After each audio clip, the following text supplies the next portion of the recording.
Hello, for anyone who doesn't know, my name is Katie. I am a full-time working parent of two gorgeous little girls, and I am making these videos for my sister Emily, who lives on the other side of the world. I didn't want to bombard her with all this information over WhatsApp or video calls, so I thought these videos might be helpful for her to kind of watch back and listen whenever she wants, or delete if she doesn't want to listen. So today's video that I am making for you is about shopping. Yay! So I've made a separate video that talks about the big ticket items. So I talked about the pushchair, a bit about the car seat, the cot, and the high chair. And then this video is everything else that I bought in preparation for the baby. And I'm going to talk a little bit about what I bought, what I didn't buy, and kind of the decision-making process, I guess, for each. I know you're at the point where you're kind of starting to think about your registry and think about what things that you might want to ask for, but also what you might want to start getting together. So hopefully this will be helpful for that. So as I mentioned, I won't talk about those other items. I've got a separate video on them. What I'm doing and why I'm looking over here at the same time is I'm working through my shopping list that I had in preparation for my first baby. And I'm just going to work through it and basically talk about each item that is on there. Okay, so I have grouped these into different categories. So the first category is out and about. So obviously I've got the pushchair, the car seat, which we talked about. And then, as I mentioned on that video, I talked about the kind of carry cot mattress cover, waterproof cover, which is really good. I think even if your pushchair isn't your primary sleep location, your baby will eventually nap in the pushchair at some point, hopefully. So I think having a waterproof cover on the bassinet version when they're a newborn is super helpful and something you can replace. As I mentioned on that, muslins are really great as a kind of quick fix, or just to use to be able to wash much easier. They're also much cheaper than fitted sheets, so just make sure they're tucked in really tightly so they can't come loose. Okay, so next item on the list for out and about is the baby wrap. So this is the soft thing. It's a giant bit of fabric that you have to watch a YouTube video to work out how to use. I had a separate wrap, soft wrap thing, and then a carrier. Both of them I got from Ergobaby. I had the Ergobaby Aurora wrap, wrap, and then the Ergobaby Omni 360 Cool Mesh Air carrier. That's the much more structured one.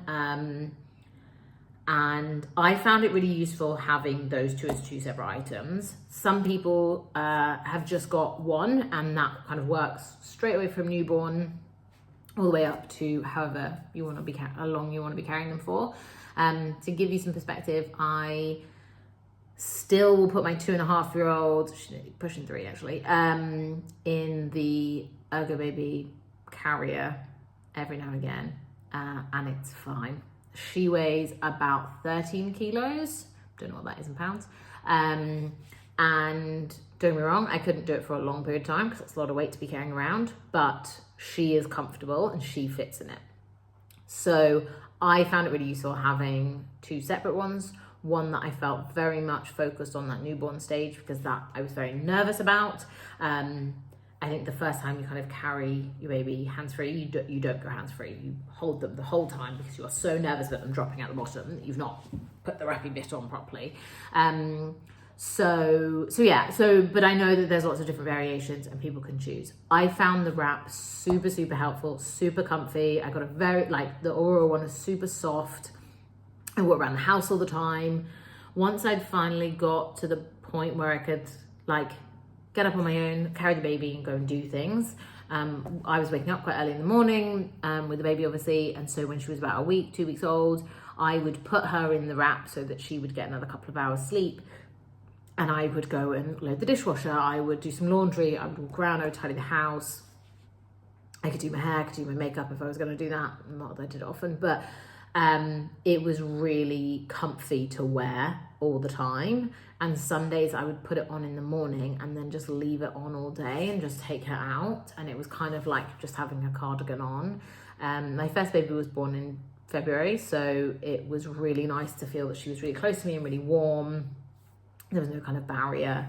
And it obviously wasn't an issue wearing all day. I imagine if you have a baby in the summer, it might be a bit hotter. It's not super breathable.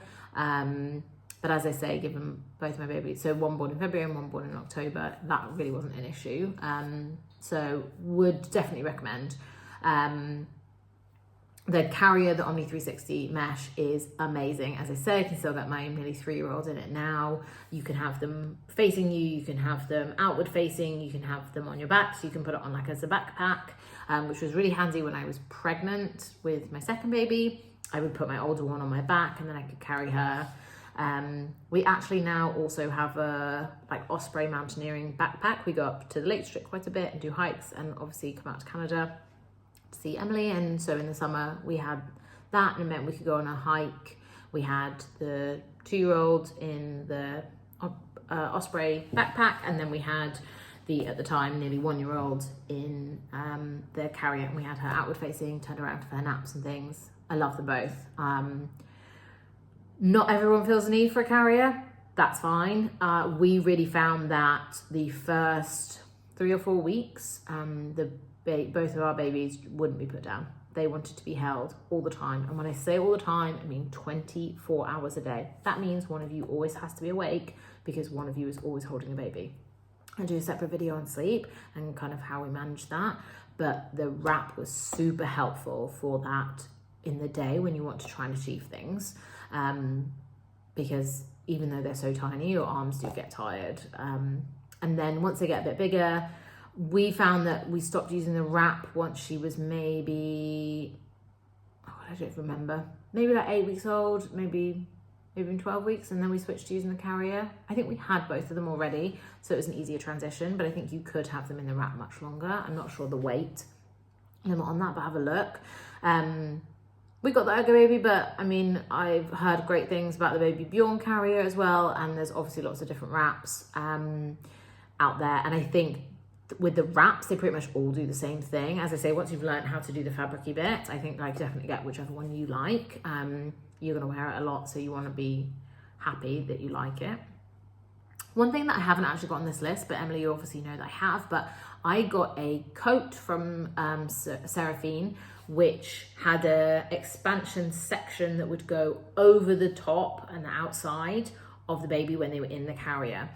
Both my babies were born, as you know, in winter and going into winter, which meant I carried and we walk everywhere, we go everywhere outside, just because the winter doesn't stop us going anywhere, and we don't go anywhere in the car really. So it was really useful to have a coat that would go over the top. I also at times just wore my husband's coat because he's much bigger than me. So his coat would go over when they were really little, but once they got a bit bigger, it didn't. And I've only just got rid of that coat now, and Rosie's just over 1. Our youngest is just over 1. And so it was super helpful having a coat that would go over the outside. I know what Emily is looking into is getting our mum, because she's amazing at sewing, to make her one that will attach to her normal coat. That's definitely an option to think about. I wish you could order one, and maybe you can, I've not looked too much into it, but order one that would be kind of attached to lots of different coats, or somehow attach over like a normal coat. You can get a winter cover that will kind of go over the outside for the Ergo Baby, but having a coat and like knowing they were in the warmth. So when we did go to Canada at Christmas, when our youngest was just before she turned 1, knowing that she was inside my coat in minus 30 degree temperature, I just knew she was warm enough. So because I was warm enough, if that makes sense, because we're in the same coat. So those are my thoughts on wraps. They also both came super in handy with the second, because we had the first, and so being able to put the younger one in the Carrier and being able to do the nursery run, or being able to just run around in the park with her, was super useful. But we used it equally for both kids, so I'd definitely recommend something. Feel free to just get the wrap and then see how you feel, and then get the Carrier if you feel that you use it a lot. It's also the kind of thing that it makes for a really good gift. So if you're looking for something for someone to buy you. Cellular blanket. This was a weird thing that loads of people were like, you have to have a cellular blanket. We didn't use them, we didn't bother. We got sleeping bags, which I would really recommend. Basically it's kind of like Imagine dungarees, but then a sleeping bag at the bottom, so the arms come out. goes over, and it is basically like a little mini sleeping bag, so that babies can roll around at night and there's no risk of the duvet and things going over their bed, they're going over their head.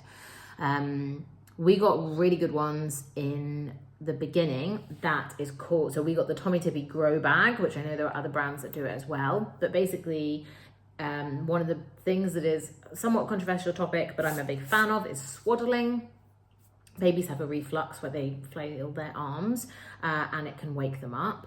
So having a sleeping bag where their arms could be on the inside meant that I didn't have to learn really how to swaddle. I didn't have to learn how to do the folding in. There was no chance of her escaping because her arms were zipped into the bag as well. What was great about the Tommy Tippy Grow Bag is it was poppers that you could then open and put an arm out. With our younger one, we had to go through a transition period where we had one arm out and then the other arm out, because she eventually learnt to roll before that reflux had gone away. And once they learnt to roll, you can't swaddle them or have their arms in anymore. So we had to do a transition period, and having those poppers was really helpful for that. So that's kind of a combined thing. I wouldn't bother with the cellular blanket. If you're going to take them out in the pushchair, you're going to want something warmer than a cellular blanket anyway, and you're going to make sure it's tucked and not near their face, so you've not got that issue of breathability. And some people talk about you needing to have them in the hospital. Muslins do the job of anything inside, and outside you're going to want something warmer. And with Emily, you're having your baby in March, you live in Canada, it's going to be cold. A cellular blanket is probably not going to be useful enough anyway. So I didn't end up buying one of those, even though it was originally on my list. That is out and about. Next category is nursery. So as I mentioned in my other video, we used the bassinet from our pushchair as our main sleeping location for our baby. Therefore, we had to get a stand for that so that it could go next to our bed. We didn't get the upper baby stand because that was ludicrously expensive. We got the Snuggle rocking stand, which was also really helpful that it rocked a bit. Meant we could lay her down and rock that without having to always sit and bounce her. And actually what we did buy for our second, which we didn't buy first time round, is something called a rocket. Which is a little device that looks like a rocket. I think you can get rechargeable ones now. We had one that took batteries. It attaches to the side of your pushchair and shakes it. It rocks it, as it were. But what that's really good for is if you go out for a walk, the baby falls asleep, they need the movement to stay asleep. Often if you stop the pushchair suddenly, they will wake up. But if you're going out for coffee with a friend, or you need to stop and sit on a bench or whatever, you can turn the rocket on and it will keep that movement. The reason I mention this now is we attached that to the carry cot stand in our bedroom, and we had to help her settle at night. We had that on, given it was a rocking stand, it slightly shook it and moved it, and it helped her transition to sleep. That was super helpful. I would wait and see how your baby does. If you feel that you need to rock them, get a rocket. But having the stand for our bassinet was important because we needed to make sure it can breathe underneath. Obviously for day naps, it's kind of fine on the floor for a short period of time, but for longer period of times, you want to have it off the floor. I mentioned cot in the other video, and obviously mattress protector and bedding. I would make sure that you have at least 2 waterproof mattress protectors, and I would make sure you have at least 3 bed sheets. What some people do is they do waterproof mattress sheet, waterproof mattress sheet. Then if you have a blowout in the night and need to change the bedding, you can just peel the top 2 layers off and the bed is made again. We've never needed to do that because we haven't had that situation, but we always have our bed set up like that, if that makes sense. It is useful, it makes sense. It's kind of like having a bin bag ready when you take the bin out, and having a next bin bag in, which is something we do. But yeah, so make sure you've got plenty of bedding. You don't need ludicrous amounts though. I think 3 is plenty. We've never had an issue with that. We do laundry once a week. A large nappy bin. Some people like a specific nappy bin, something called a nappy genie. This is where you put the nappy in, it twists to create a seal, and then the next bag is kind of in place. So eventually what you create is almost like a string of sausages full of stinky nappies. It seals in the smell, so you don't get any nappy smell or poo smell in the house. I definitely see the benefit of that. However, the replacement filters for the bags are really expensive. So even though the genie itself doesn't seem so bad, the bags are. And depending on where you live, and Emily, you live in the middle of nowhere, it might not be that easy to get those replacement bags. And so if the store doesn't have them, you might be screwed. We used a large kitchen pedal bin, and we had one of those on each floor, and they've been absolutely fine. We got scented salts that we put in the bottom of the bin, and we used a like room scent thing that we clipped onto the bottom underneath of the lid. But even when we don't use that, we got individual like doggy poo bags, and just tie them really tight, and it seals in the smell. We take the bins out more regularly because of it, but I would say that our big pedal bin upstairs, I maybe take out twice a week, and it doesn't smell like poo. And you can vouch, you've been to my house, it does not smell like poo. So for us, that's what we did. I still have giant pedal bins on each floor. Our older one is now potty trained. Our younger one is still in nappies, but she's not a newborn anymore, so she's down to 4 nappies a day instead of at the beginning when it's 15 a day. 10 to 15, depending on your baby. So yeah, there's a lot less going in, which means the bin fills not as quickly, but I still take it out twice a week because I don't want it to smell. But so that's kind of an item to think about. Next item is a cot top changer. This is something I bought for our first, and I regretted it, never used it, sold it on Facebook Marketplace immediately, and bought something different for our second. So what this is it is a flat top that clips on the top of your cot, and it creates a changing mat that is that high. It felt like a really good idea because we didn't have enough space in the nursery to have a separate freestanding changing table, but we were so worried about her rolling off. There was no storage or anywhere to put anything, and we just never used it. We had loose changing mats, which we got super cheap. They were like £10 from John Lewis. We had one on each floor. We still have one tucked under the sofa here for when we change, and we just pull that out and then change them on the floor. It is much easier on your back, and it's much more flexible. That being said, what I would say though is this time with our second baby, we bought a freestanding changing unit because we've got more, since we moved house, we've got more space. And so in between the 2 girls' bedrooms, the landing had plenty of space, and so we got a freestanding changing unit that had a changing mat on the top and then loads of space underneath. When we moved in here, our youngest was 2 months old and our older one was not even 2, and so they were both still in nappies. We were changing lots of nappies a day, and so having one place where it was like all the nappies we had both different sizes and nappies and wipes, and we had like stockpiles of everything. That was actually really helpful. So we definitely have found that useful. We got one on Facebook Marketplace. So we got a second-hand one. It was the IKEA one. I think we paid like £10 for it. And that has been really useful. And we still use that now with the younger one. As I say, we still have the freestanding mats on all the other floors and like in our bedroom and things, for if we need to change a nappy and we're not up there, but it is really useful. So I think about like, lots of people advise this, but like having a changing caddy. So a kind of like little basket. I mean, here we literally have like, it's like a wicker basket, like a little handheld thing. Upstairs we've got like soft fabric ones, but that's got nappies, wipes, Sudocrem, like nappy cream, and nappy bags. And we just have one of those in like all the common places. We have one down here in the sitting room, we have one in our bedroom, and then obviously we have the full standing changing unit up by the girls' bedrooms. But having like a loose mat and a changing caddy that you can move into whichever room you're in or carry around, or just be able to tuck away, and it not be a kind of like fixed unit all the time, has been really handy. So if you've got quite a big house, or like we're in a small but tall house, so going up and downstairs a lot would be quite difficult. So just have a think about like where you're going to be, where it makes sense to have those things. If the baby's room is next door to your main living area, then you definitely don't need to have that.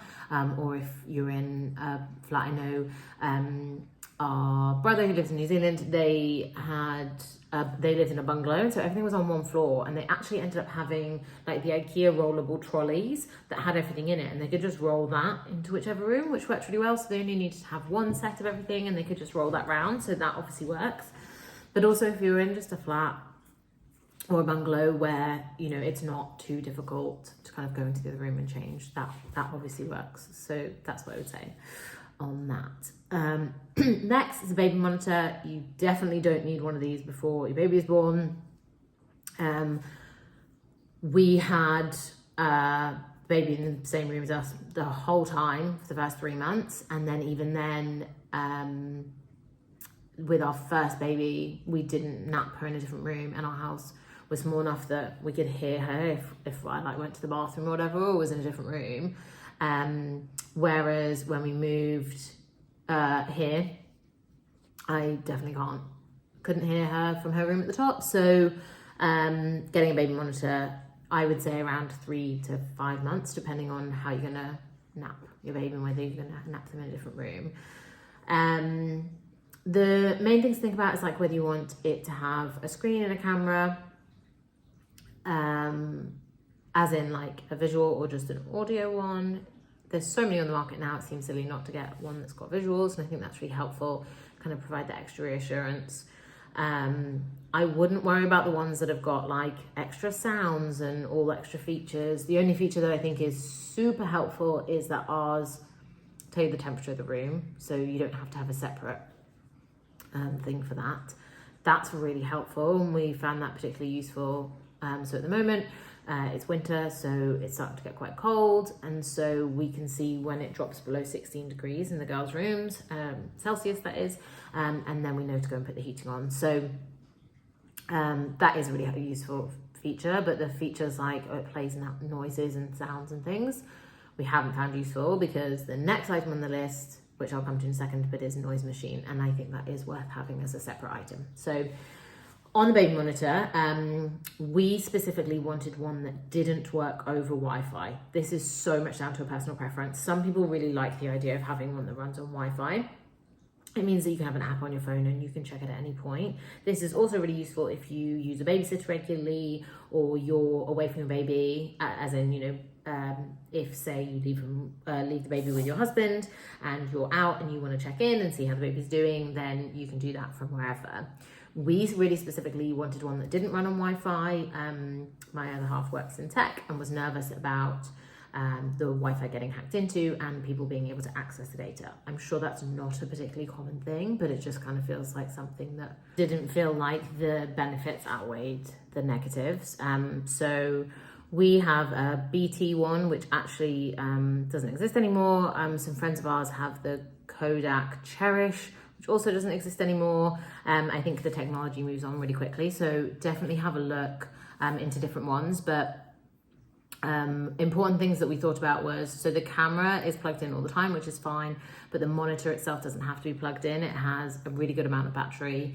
I would say it probably has 8 hours of battery. So now the girls are both in their own bedrooms, so we have monitors in their rooms that run all night.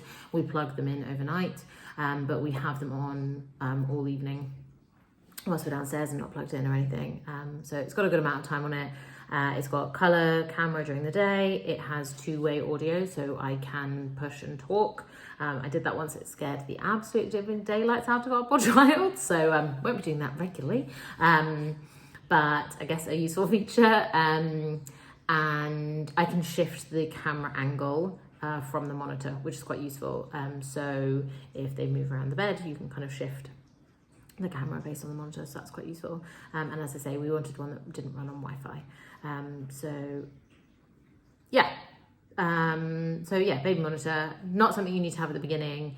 We also have, so the one that we have, the BT one that we had, is also, in theory, I can set up to have one camera come to one monitor screen. I don't have it set up that way, but I can do. So what it does mean is that I could leave one camera at my father-in-law's house, for example, and have one camera here and have both of them talk to the same handset, which would be quite useful.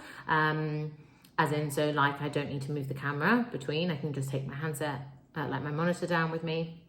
Or I could just have one monitor down here in the evening and have both cameras and be able to switch between. Each time you order a camera, it comes with a monitor. So given we had to, we used to. And so that's just why we have, but that's potentially a useful feature. So the next item on, as I kind of loosely mentioned, is a noise machine. This is super, super important.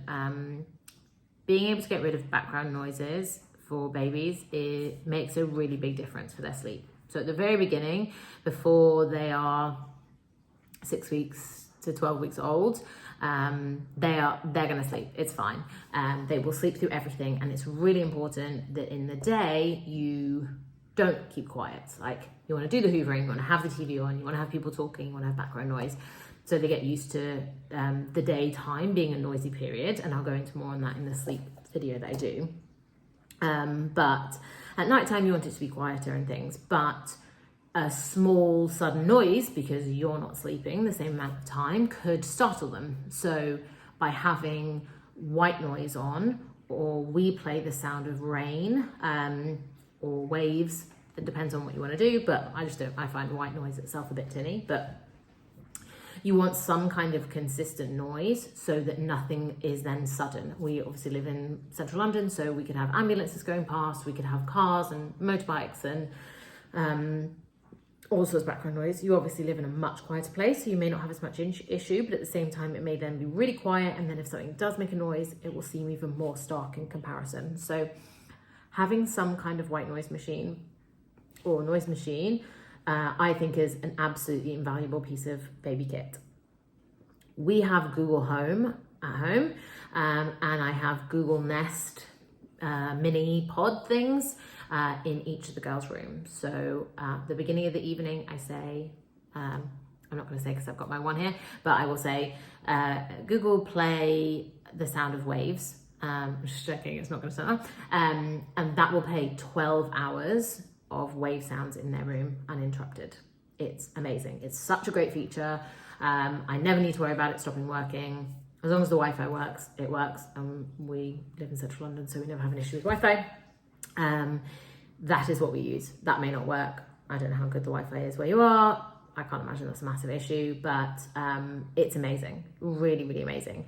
The thing that it's also quite good for is helping to condition the girls both into a 12-hour night, because it stops 12 hours after I turn it on. So I turn it on at 7 p.m. and so it turns off at 7 a.m., which means they normally helps the girls naturally wake up at about 7:30, because it will turn off and then they'll start to kind of rouse in the day, and then it'll wake them up. So that is super, super handy.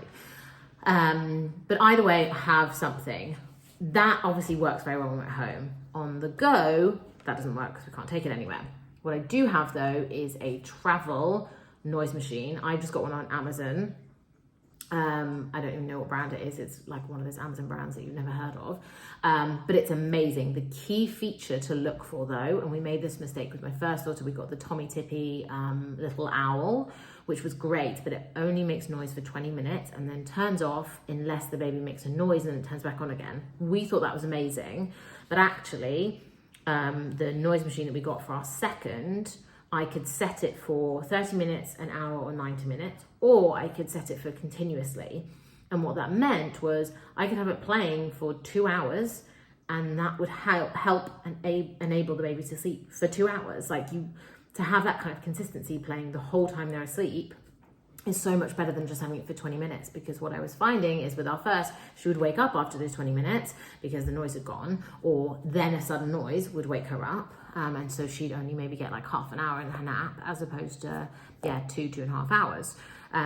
So by having the white noise on the white noise machine all the time, it allowed her to sleep as long as she needed to for each of those naps. So I would definitely look for one that has unlimited amount of time. The one I have, I think we'll do 60 hours continuously, which is amazing. So it also means if we go away for the weekend, I can use it fully overnight without needing to have it plugged in. So it works super well for holiday and on the plane and in the car journey. And it's got like a little hook on it, so I can hook it onto the car seats in the car. because as I say, we travel a lot, we do a lot of long car journeys. We normally do those overnight, and so being able to put those in the car are just amazing. So that's a noise machine. One thing that kind of weirdly falls on this list, given this is the nursery, is we got the brand we got is a Totter and Tumble. I'm not sure what the collective term is, but it's like a big, thick, padded mat. It's kind of like 3 yoga mats all stacked on top of each other. It's like a squishy, foamy mat. It's white clean, and it looks beautiful. It looks like a nice rug. We had that in the nursery, in my daughter's nursery, in our old house. In our new house, we have it in the playroom, which is like our main play space. And it's like a beautiful big area rug.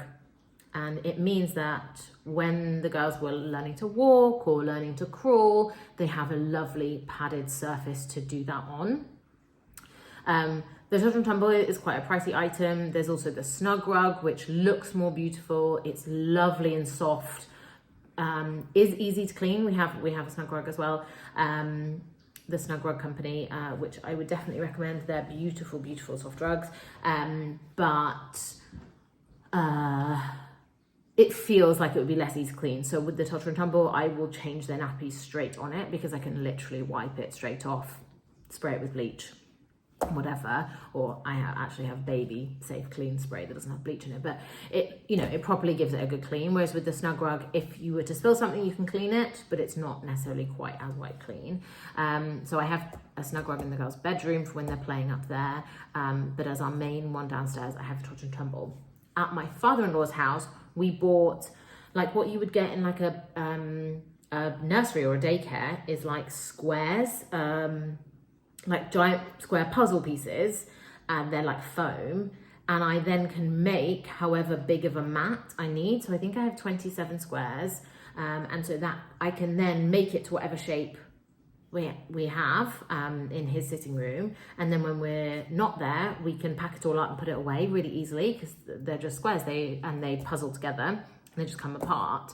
So that's really useful as like a flexible option. It's also much, much cheaper. And actually the other thing that we did with it is we made like imagine a cube without the top on.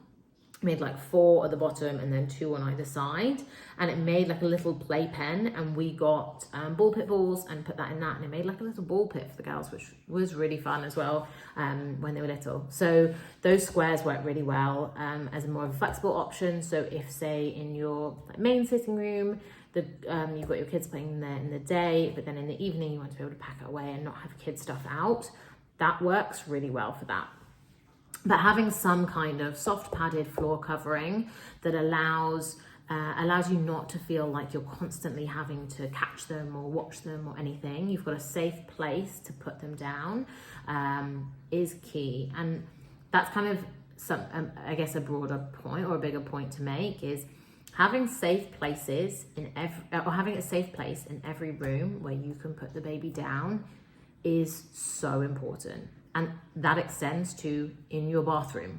Like if you need a wee really quickly, or you need a wee and you're holding the baby and the baby just is in that phase where they want to be held all the time, where are you going to put the baby down? And like the reason I say that is we had a bouncer, like a cheap little bouncer that we kept in the bathroom all the time. It meant I could always go to the toilet. It meant I could have a shower and I had somewhere safe for her to put her down. It was so useful. It really, really was. And like, it just lived there and then it was always in there if I needed it. And like, as I say, like I think, in a bedroom, if you've got carpet, for example, then you can put them on the carpet. That's fine. That's your solution to that room. It doesn't need to be a device in every room. But in rooms where you can't just put them down on the floor, it's like worth thinking through. So again, I mentioned in one of my previous videos about a sleepy head. They are not safe in the UK for a baby to sleep in. Query, jury's out in other countries, but I think they do potentially have a role as like in the day when they're awake. It's another safe place to put them down to stop them rolling off the sofa, or if you're in the kitchen, like you can put them down on that, you're not putting them down on the hard floor. As I mentioned in my pregnancy video, I had a big long pregnancy pillow that was like a big tube, and I folded that in half and put a pillowcase over it so it created kind of like a sleepy head. So when we had my daughter in the kitchen, because we didn't really have much else in the kitchen apart from the kitchen, if that makes sense, we would put that on the floor and just rest her in that, and it created like a safe place before she could roll or anything, that it was just comfortable off the floor, so it wasn't cold on the tiles or anything, and that was a safe place to put her down. A pack and play obviously works for that as well, but just having a bit of a think through on like safe places, and you don't need to prepare much for that. I hadn't really thought about it beforehand, and it's not like it took a lot to get those bits together. But I would recommend getting a rug of some sort for your main play space, or thinking through like where your play space might be beyond just a small play mat. We did have a play mat that had like the archway thing with the toys dangling down, which is great. But I think, you know, if you are going to be spending a lot of time in the house, you are going to be spending quite a bit of time playing in one space with them. I mean, I know with our first, it was COVID, so it was kind of different. We didn't have as many play groups and things, but I would still say that with our second, we're maybe home like 3-4 hours a day of just like her playing. And now it's great because she's one, and like, she has a little play kitchen and toys and things like that. But at the beginning, when you've not got as much of that stuff, just having space they can lie down, move around beyond just a small play mat is worth thinking about. Muslin blankets. So obviously everyone is going to say you can't have too many. Not sure that's quite true, but we got large ones. So the large ones are 120 by 120 centimeters. I would recommend having at least 3. 6 is plenty. I now have 5 because we bought 3 and then we were given 2 as gifts, which was really lovely. One I got from Emily, I got from you, which is a gorgeous stretchy one, which is really nice to have a kind of different material. And then one that we got from my brother, which is a dark one, so it's dark grey, which at first I was like, oh, it's not particularly exciting to look at. It's so useful because if you're in a really bright place and your baby is trying to nap, being able to it's a breathable muslin material, so it's very safe, to be able to drape that over the bassinet and just create a bit more of a darker environment for them to nap in is so useful. So I would say 3 to 6 is about where you want to be for the large muslins. For the smaller ones, which are 70 by 70 centimeters, I would recommend having between 6 and 10 of these. The reason I say that is you will get given lots. It tends to be quite a standard gift, but also something that comes in a lot of kits. So I would say on your registry, put muslins, because you really can't have too many of those, but I would say you want at least 6 to 10. These are the most versatile item you will have. They work as absolutely everything, but predominantly at the beginning, it's a burp cloth. So you have it over your shoulder when you're going to burp them. You might put it under your boob whilst you're feeding, just to kind of catch any dribbling or anything. You can use it to wipe their mouth, their nose. It's a soft blanket. You can lay it down on their bed so that if they spit up, you can lay it down on a rug in case they spit up. You can give it to guests who want to hold your baby so they've got something in case there's a bit of sick up.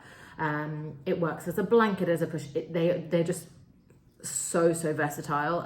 If you are, as they get older, you go to a restaurant, you've forgotten to bring a bib, you tie it around their neck and it's a handkerchief. Like, we still carry around, so even before we had I would say even if I'm on my own with my first, so who's now 2.5, nearly 3, I would still always have at least one with me, because they're just so versatile, and you just never know when you need one. She was car sick, and so it was like, oh, okay, well, we caught it in the blanket, we were able to clean her up, I could wash it out, put it in a nappy bag, and it was just something to have, and like, they really are just really useful. So yeah, so I think 6 to 10, but put them on your gift registry, like really beautiful patterns. They're the nicest thing that you can just get so many different versions of, and so many nice pretty patterns of. So yeah, so I'd super recommend that. A lot of people use the large ones for swaddling. As I mentioned, we had the Tommy Tippy grow bag, and then after that we got sleeping bags. it is really handy being able to use the big ones to be able to do a swaddle if the grow bag's in the wash, or if they're sick in the night or whatever, or have a blowout in the night and you need to use it. I would say learn how to do a swaddle, but I think I don't think there's any advantage in the pre-made swaddle sacks. I would just get the grow bags and the sleeping bags, but that's just me. Drawer organizers, I mean, it depends on how much storage you've got in your nursery and things like that, but I found that really useful. We, with our first, we had a set of 4 drawers, and I was able to put each drawer was a different size, as opposed to all the tops, all the trousers, whatever. So I had newborn in the top drawer, 0 to 3 months, 3 to 6 months, 6 to 9 months. I obviously didn't buy all of those clothes beforehand. I got everything that we needed up to 6 months though, because I didn't want to be stressing about having to shop. I would also say, given that you don't, I can just go to the shop any time I want, and I have every shop on my doorstep because I live in London, and I know that for you in Canada it's going to be a bit more limited, and you might not have as many options. So I would say get 0 to 6 months. On your registry though, and asking for gifts, ask for 6 to 9 months, because people are going to buy you cute outfits. You don't want to be faffing around with outfits until they're 6 months. Before then, we had more outfit type things from 3 to 6 months. So we had more trousers and tops, tops obviously being vests with the poppers at the bottom, and jumpers and things.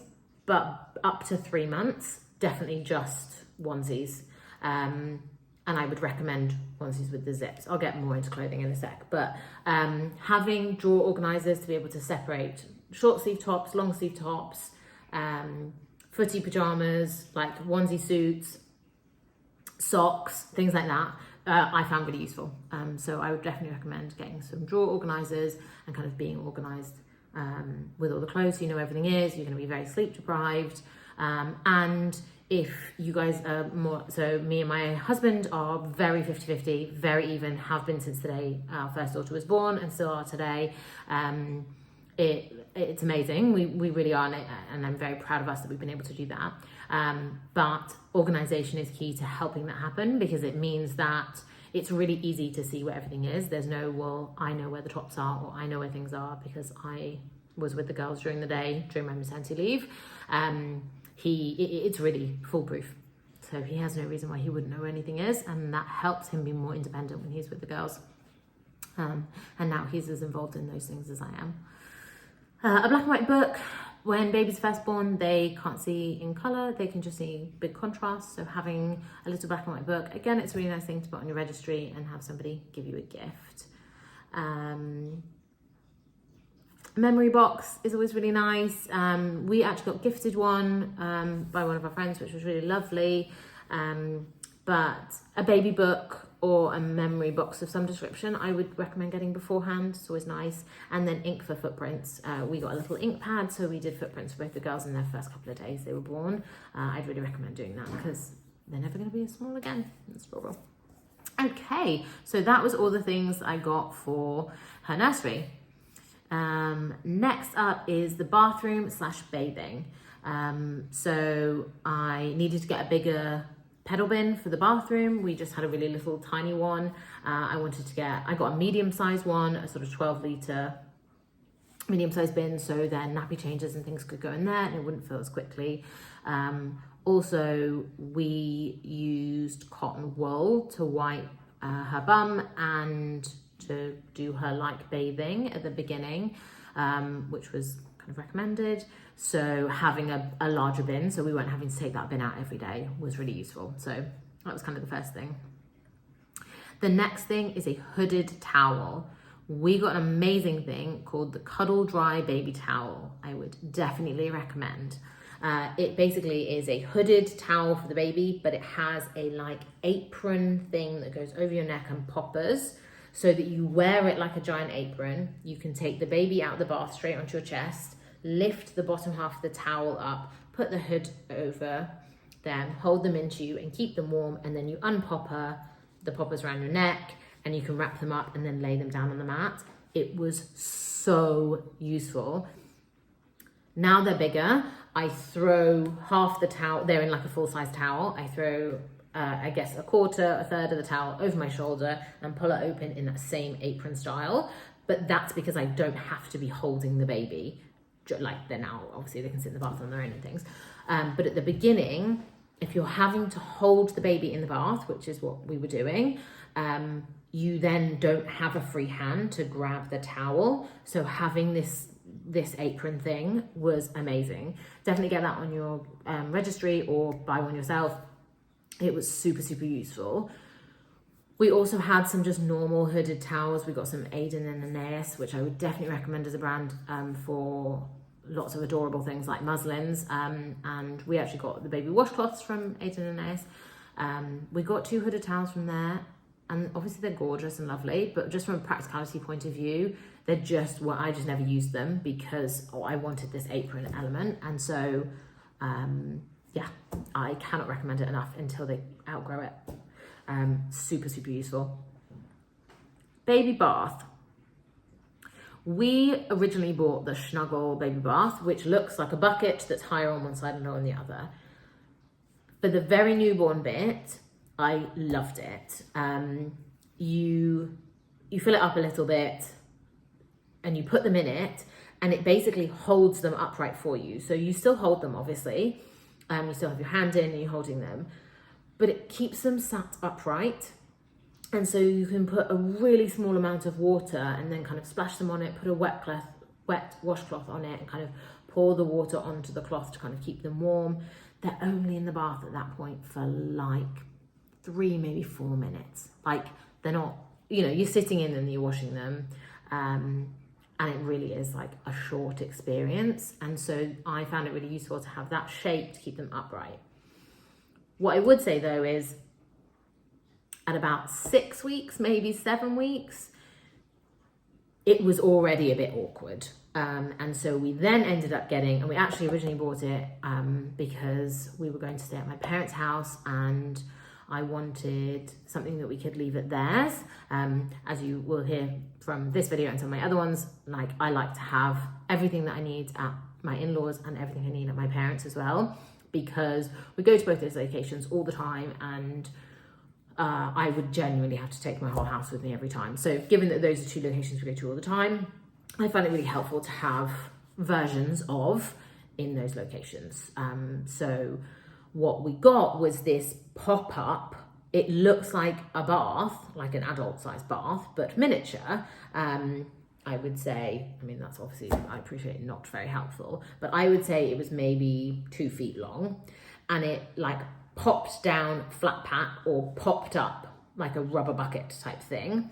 And then it had like a little plug at the bottom. I would put it in the big size bath, run the bath to fill it, obviously it going into that bath.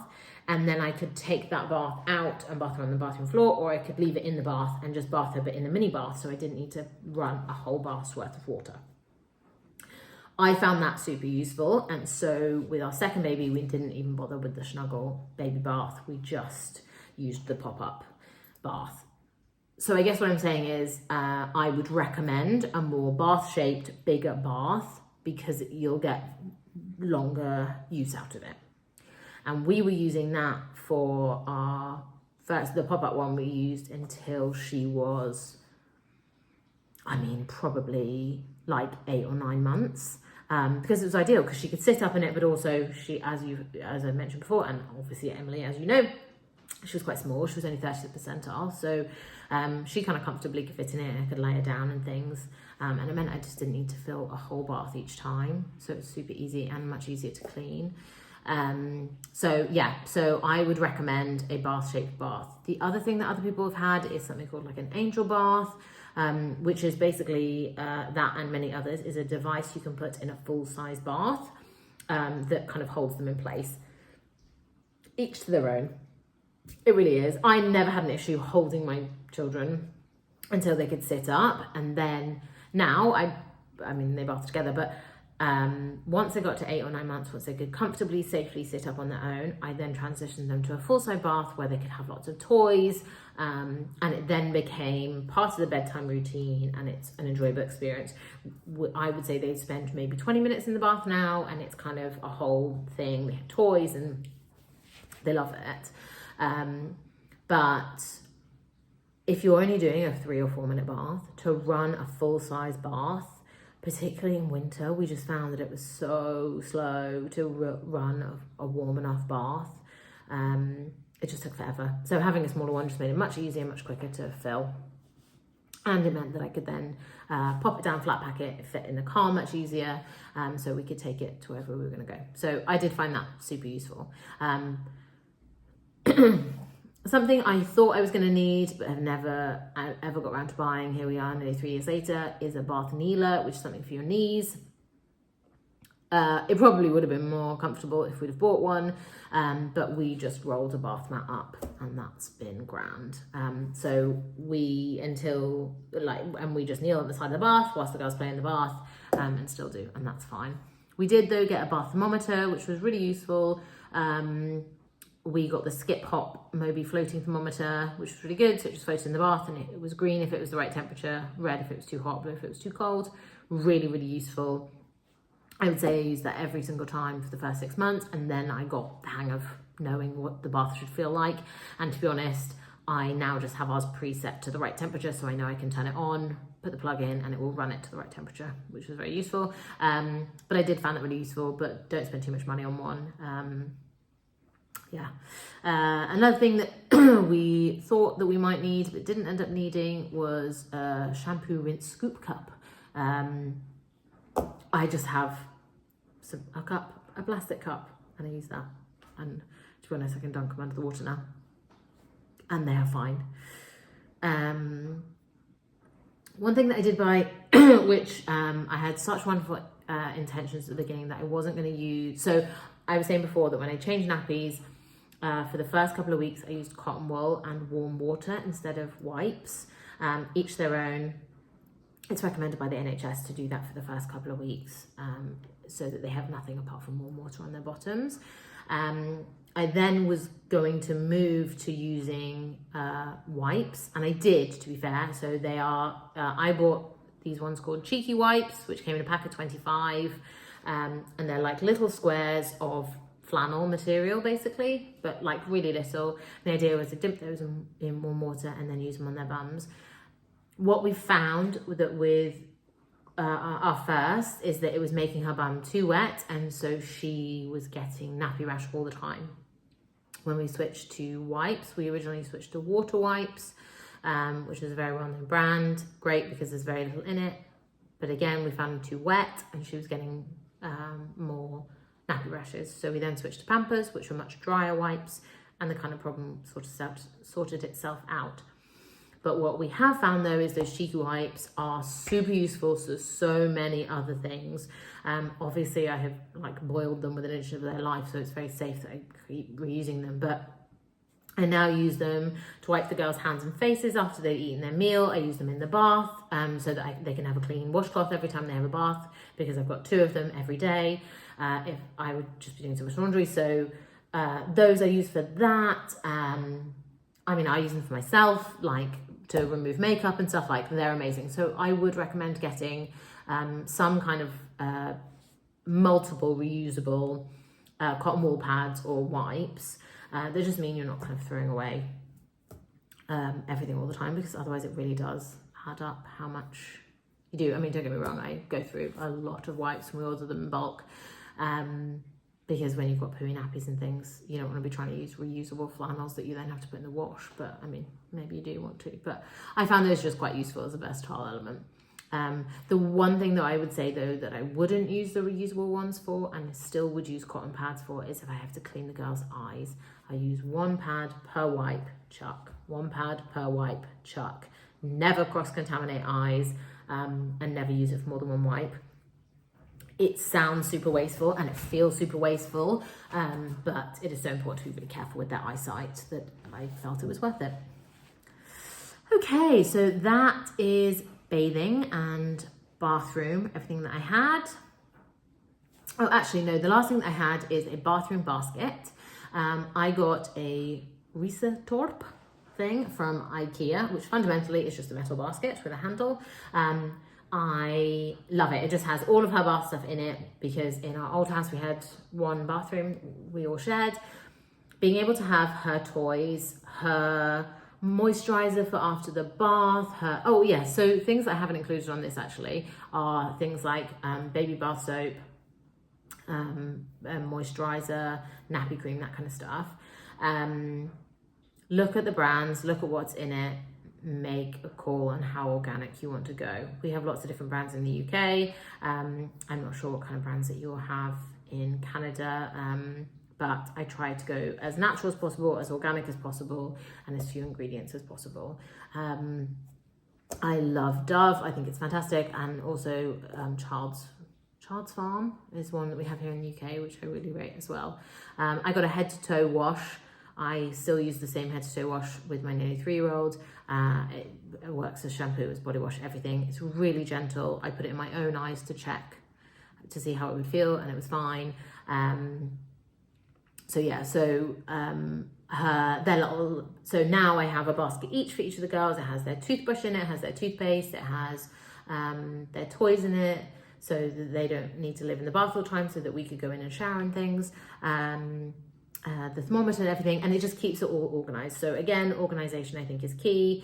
Having little caddies and little baskets to kind of organize things is really useful. It also means that if somebody is coming, like mum is coming to bath your little girl at the house, whatever, or coming to bath the baby, then everything's just all in one place. It's really easy and super manageable. So that is bath. So next is feeding. As I mentioned in my pregnancy video, my pregnancy pillow doubled up as a feeding pillow. That was super useful. I didn't know that that was going to be that, and that was going to work for that. So I bought a boppy pillow. I got the Chico boppy. The boppy pillow is fundamentally like the neck pillow you would have on a plane, but bigger, that goes around your tummy. And it basically creates a support to allow you to feed. It makes such a massive difference to your back. It makes such a massive difference to your shoulder, your comfort. The more comfortable you are with breastfeeding, the more comfortable a situation it is, the more likely you are to be able to continue that journey. I'm very pro breastfeeding. I think it's amazing, but I also think it is incredibly hard, and there are so many barriers and so many reasons that you might want to stop. And so anything you can do to help mitigate those barriers, I think, are a positive thing. I had the boppy pillow in our bedroom because I would be in there feeding her overnight. I would be feeding in the morning and the evening. And then I used the pregnancy pillow downstairs so that I had 2 feeding stations. This is an important thing. It is, I say important thing. I found it really helpful because when my first was born, we were in a 2-story house. Our bedroom was upstairs, our sitting room was downstairs. I spent all day downstairs and all night upstairs. Having 2 feeding stations set up, so I didn't have to move everything upstairs and downstairs, I found super helpful. And again, at our new house, I have the same. I have a setup downstairs in the family space, in our playroom, and then I have another set up now in the baby's room, because she's now in her own room. And I'm actually only feeding her once a day now because she's at the age of 1, but having 2 stations was really helpful. And so I had a boppy pillow in one, and I had the pregnancy pillow in the other. Reusable nipple pads. And by nipple pads I mean breast pads. When you start breastfeeding, if you breastfeed, you will leak, and it can be messy, and I continued to leak, I would say, until I was about 6 months post. And I exclusively breastfed.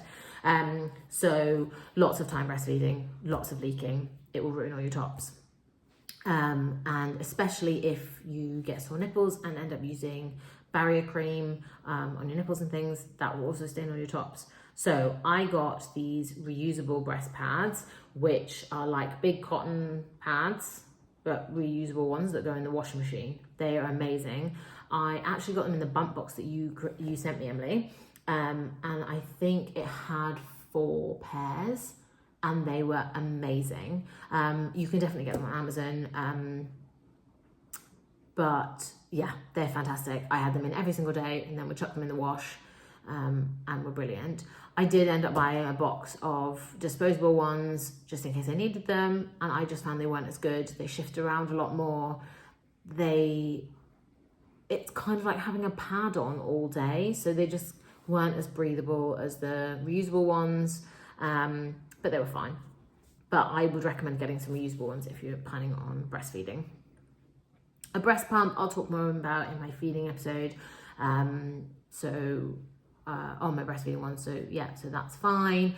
And then I did get a bottle. I wanted to have just one bottle, just in case we had any problems. So I did get a slow flow tea bottle as well.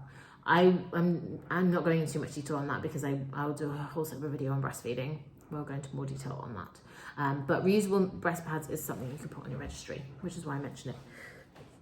Okay, next section, around the house. A baby bouncer. Oh my gosh, cannot recommend enough. They are such a spectrum of prices though. You can get cheap ones down at the £10 range. Obviously, I don't know what kind of price you're going to get them in Canada.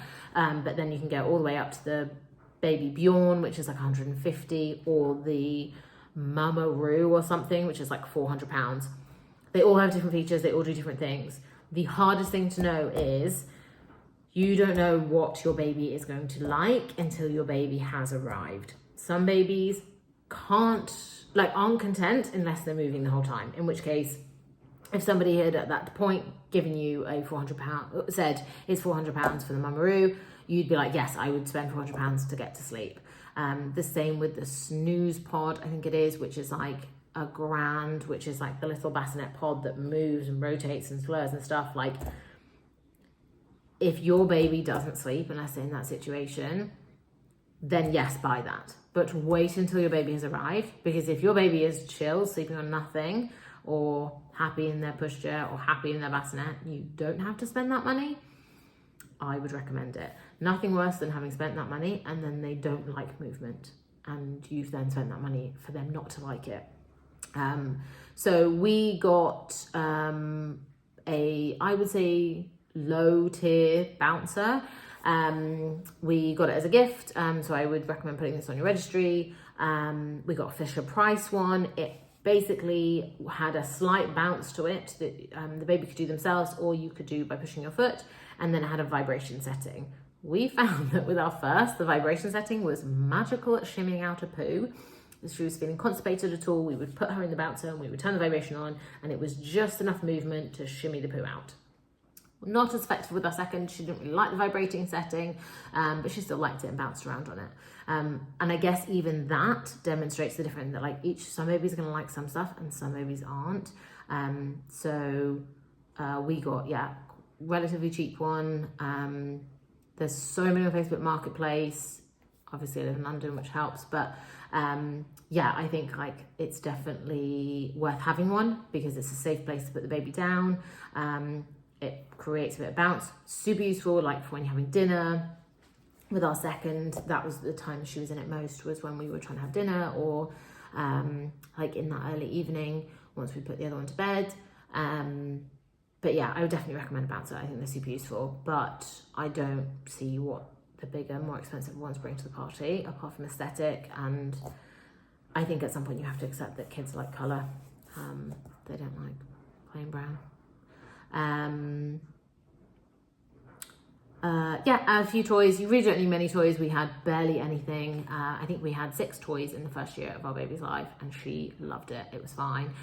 She was much more interested in all the things that we had. She was much more interested in, I guess, organic toys, as we would call them. So having like a small bag that had a zip that you could fill with little items, obviously safe items, but so we found like airplane miniatures. We would put those in a little bag with a zip. That would entertain her for like an hour. She much preferred that than any kind of toy we bought. So don't stress too much about toys, but having one We got a Captain Calamari, but it's like one toy that just has like bits on it that can provide entertainment. Oh, I'm gonna sneeze. So yeah, changing is the next category. We talked about changing mats. I have loose ones. I bought 2 originally. I've since got 4. And I keep one at my parents' house and one at the in-laws' house. They're super useful. You can shove them anywhere.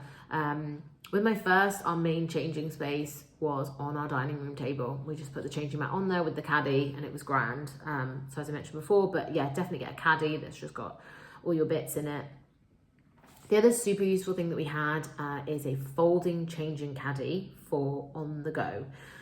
So this is another one that like we spend a lot of our time away from the house, out on day trips, go out visiting friends, go to the pub, whatever. We had this thing which you put wipes in one bit, you put nappies in the other bit, and when you unwrap it, it's a changing mat.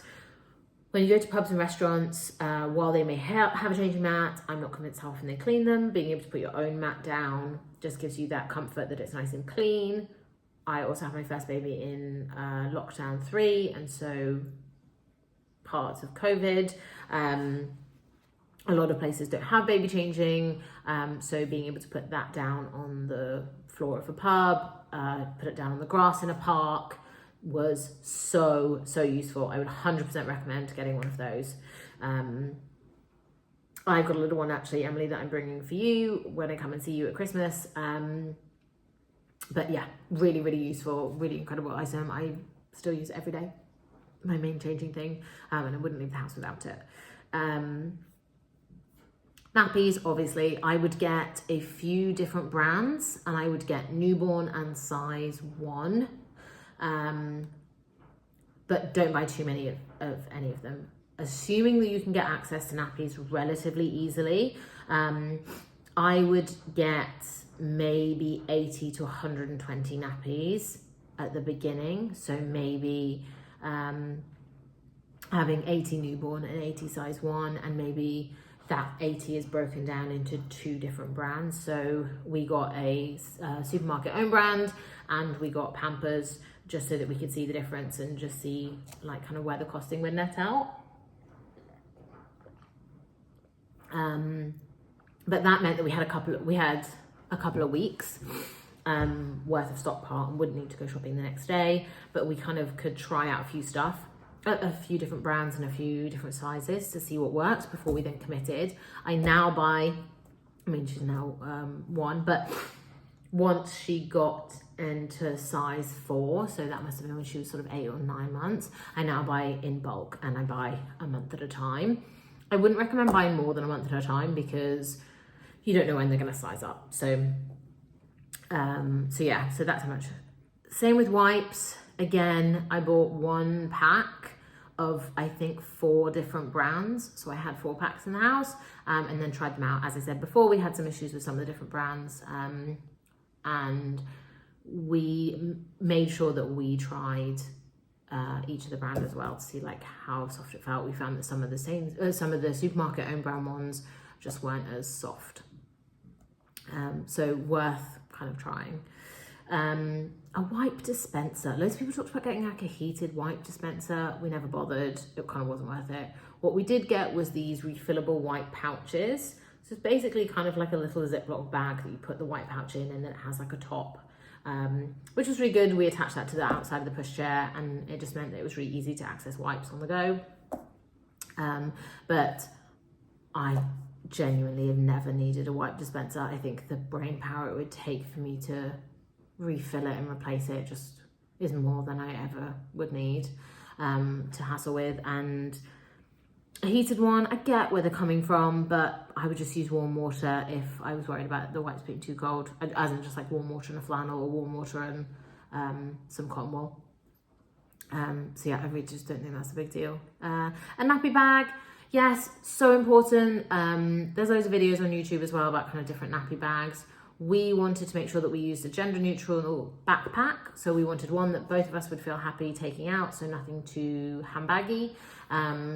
And definitely a backpack, because if you go out with just the carrier, or you're going from somewhere and you've got to carry the baby as well, being able to put it in your back means your hands free. So I would 100% recommend. We just have like a normal backpack, and then having the folding changing mat inside of it means that all the nappy and everything stuff is all together. So it's really easy. So if we're out and we need to go and change the baby, you just grab that out of the backpack. You don't need to take the whole backpack into the changing room with you, and just everything is there. So that's super easy.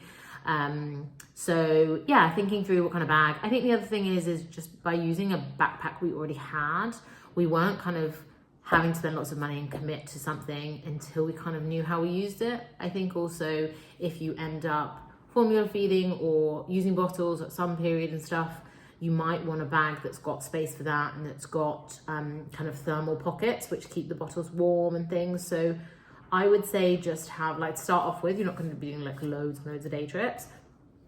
Just use a backpack you already have, but make sure you have a backpack, and then you kind of have all the stuff, and then kind of give it a try, see how you get on with it, and then see what you need, and you can kind of then go from there. Nappy rash cream, we use Sudocrem. Controversially, maybe, I don't know, with our first, we didn't use it every time. We only used it once we saw a rash. She had loads of nappy rashes. As I talked about, we had various issues with the wipes. With my second, we did a few different things. I used the barrier cream. So I bought a barrier cream version of Sudocrem, which is much thinner, not as thick paste. I used a light bit of that. After she was a week old, I used it every time she changed her nappy. A really small amount, but every single time. The other thing that I did differently, and again, this is where it's maybe controversial, is I don't wipe her bum when I change a wee nappy. So if she's only done a wee, I might use a tissue if her bum feels wet at all, so that it's dry, but I won't use a wipe. If it's a poo, obviously I do, and then at the end of it, I would dry it with a tissue. Making sure that her bum isn't wet when it goes into a new nappy has massively reduced the amount of nappy rashes, and our second has never had nappy rash. It might just be individual baby, but those two I think are things that are worth thinking about. So I would get a barrier cream in beforehand. Also, then you're prepared for when a rash does appear. As soon as it starts to look a bit red, you can put some Sudocrem on.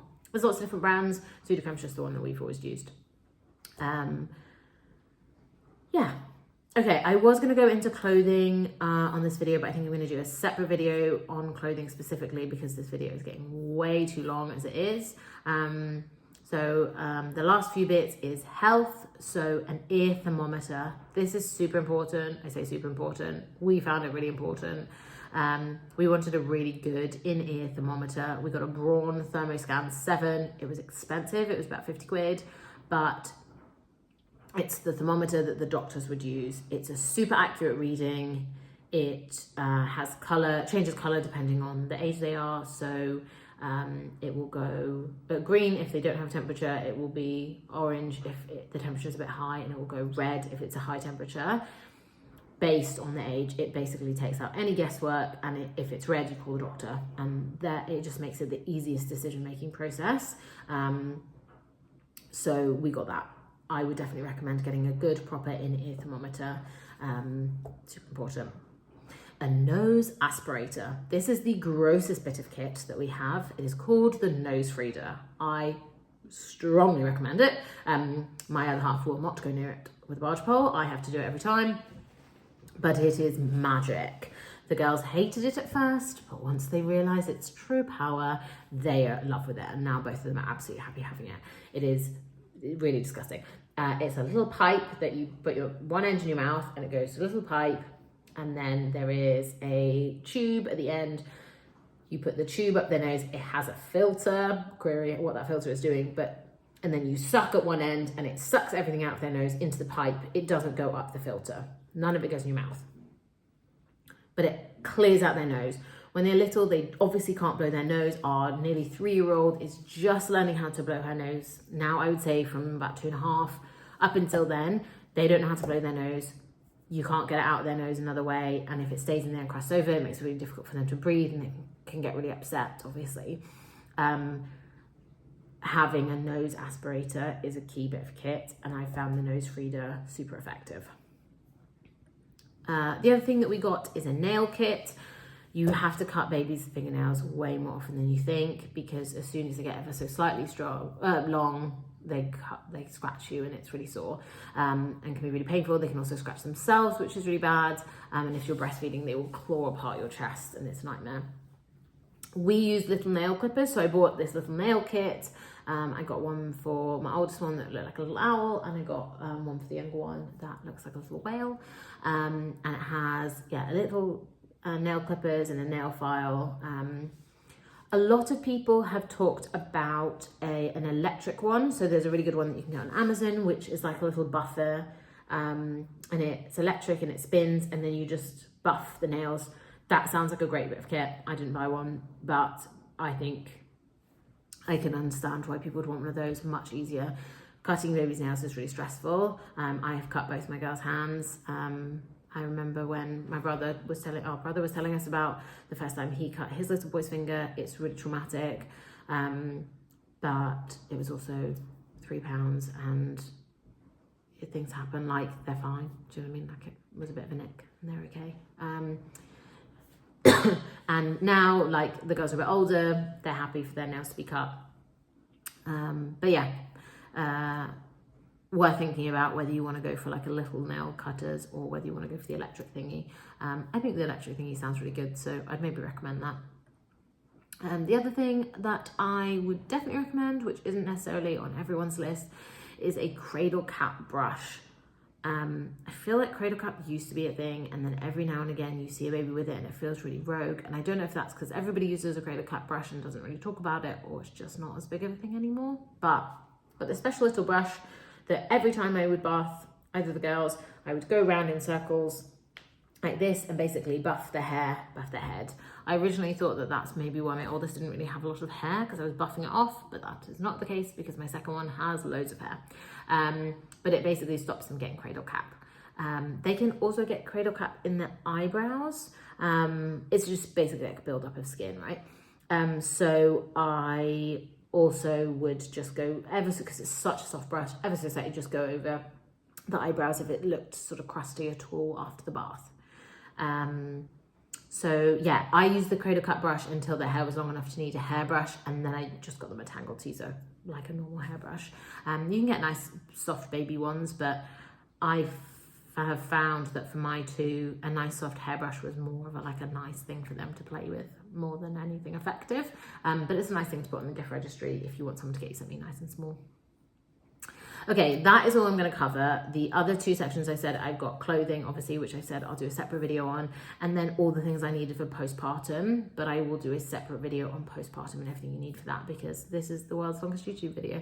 I realise I've talked a million miles an hour and gone into lots of detail about lots of different things, but also not gone into enough detail on any of the things. So if you watch this, let me know what you want me to give you more detail on. Let me know if anything, you have any questions on any of it, any that you want me to expand on, anything you feel I've massively forgotten. Just let me know, and I can do I can do more content on whatever is useful. But I hope that helps. Best of luck and happy shopping.